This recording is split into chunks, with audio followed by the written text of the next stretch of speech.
there's an ocean really close by, and I know it's salty.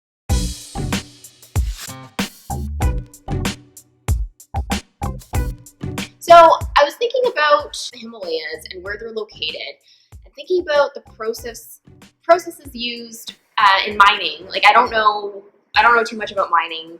I'm not a mining expert. But I know, like, in terms of respectful treatment of the environment, mining is not the best, right? Like there's some forms of it that are less environmentally destructive, some that are just like horrific. I wanted to look into this, so I did.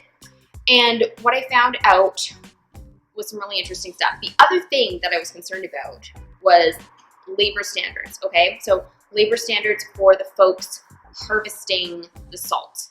So when I looked into that, I found out some really interesting stuff. So first, the mining itself of the salt, this Himalayan salt, it's not mined in the Himalayas. It's not from the mountains. It's not. It's close to the mountains, but it's not actually from the mountains. It's from the second largest mine in the world called the Kura salt mine, and it's in Pakistan.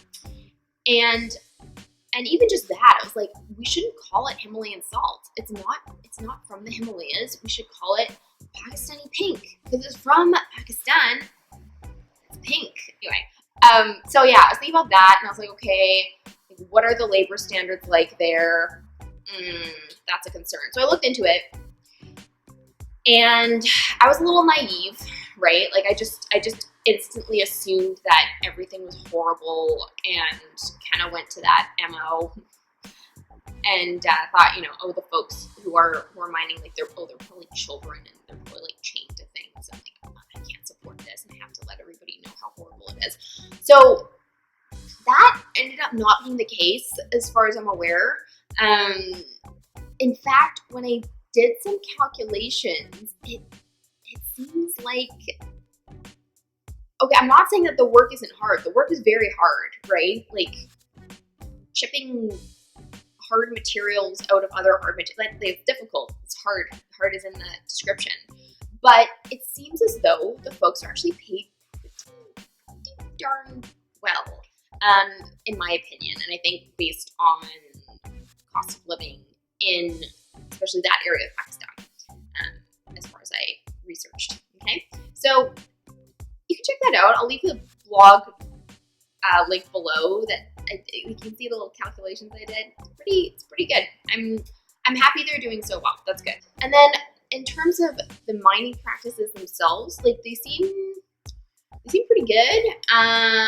In terms of,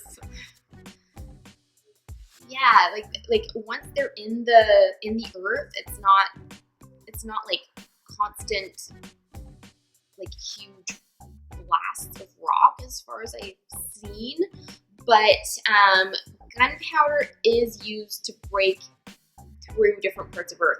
And I looked into that, and gunpowder apparently is no bueno for the environment. So that's another thing. I was like, okay, that's no good. And then yeah, the food miles, like 12,000 kilometers versus like here our alternative is like 200. So I want the 200, and I decided to switch from the Himalayan salt. Let's just call it Pakistani pink because that's what it should be called.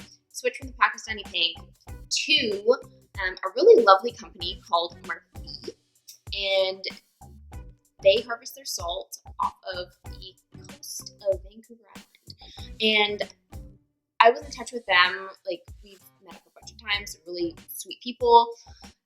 They really love our caramels, and I spoke with them about some of the nitty gritty with their practice. They also provide a bunch of information on their website, and I put some of that in the blog post as well, so you can check that out. It's actually very fascinating if you're a manufacturing nerd like myself.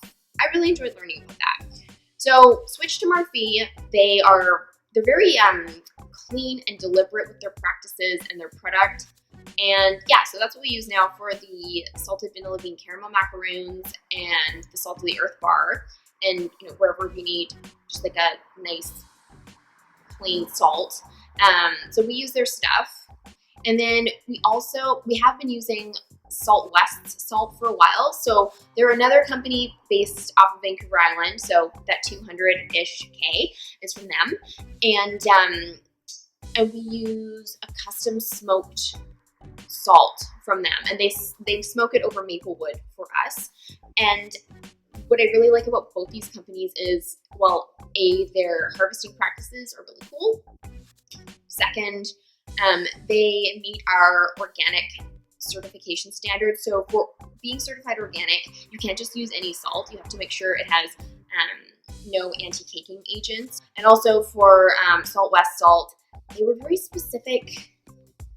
Like our organic certifiers were very specific about which wood was used to smoke the salt, right? So I remember I reached out to a few companies, and then fortunately Salt West was, they were with what type of wood was used. Like it was not treated in any way. They test for microplastics in the salt and clean bill of health. So I'm pleased with that. I know that's always a concern when we are harvesting from the ocean.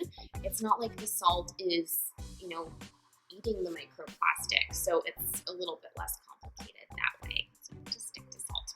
So yeah, that's about it. So we switched to something a lot more local. And the thing is like we can't really get most of our ingredients locally. Like there are no coconut trees that grow here. Trust me, I've tried. Like I have tried to grow coconut trees here, and it never worked. There's certainly no cacao trees here, so we are out of luck in that regard. So I just like to support, local companies where I can. And not just local companies, but local companies doing really cool things, really good things, really ethical things. And yeah, I'm happy to work with those too. So that's about it about salt and our salt situation. If you have any questions, what questions would you have? I don't know. That's for you to decide. If you have any questions though, I'd be very curious because I can't think of any that you would have. But you can leave them below and in the comments. And yeah, I'll talk to you soon. Thanks for watching. Bye.